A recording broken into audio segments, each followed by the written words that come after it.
ગુજરાતમાં લાંબા વિરામ બાદ આખરે શિયાળાએ અસરી મિજાજ બતાવવાનું શરૂ કર્યું છે।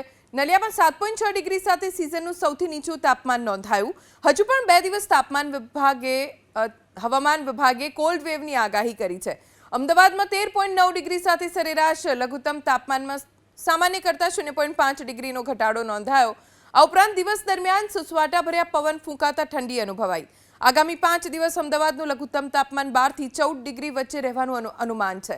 હવામાન નિષ્ણાતોના મતે આગામી 10 દિવસ અમદાવાદમાં તાપમાન 12 ડિગ્રીથી નીચે ગગડવાની સંભાવના નહિવત છે। સોમવારના રાજ્યના 11 શહેરમાં 14 ડિગ્રીથી નીચું તાપમાન નોંધાયું હતું, જેમાં દાહોદ, ડાંગ, ડીસા, વડોદરા, રાજકોટ, ભુજ, ગાંધીનગર, ભાવનગર, રાજકોટ અને અમરેલીનો સમાવેશ થાય છે। હવામાન વિભાગે હજુ 2 દિવસ કોલ્ડ વેવની આગાહી કરી છે।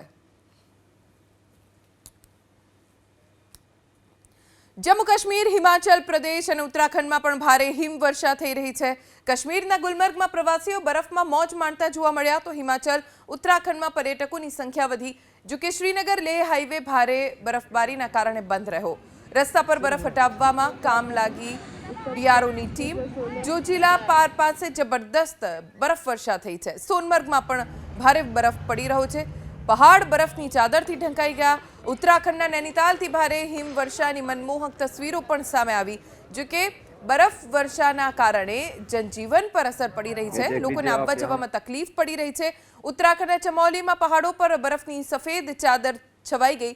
હિમપાતના કારણે સ્થાનિક દુકાનદારોના ચહેરા ઉપર ખુશી છે, કેમ કે પર્યટકો હિમવર્ષા જોવા માટે ત્યાં જશે અને એટલે જ તેમનો વેપાર પણ વધશે।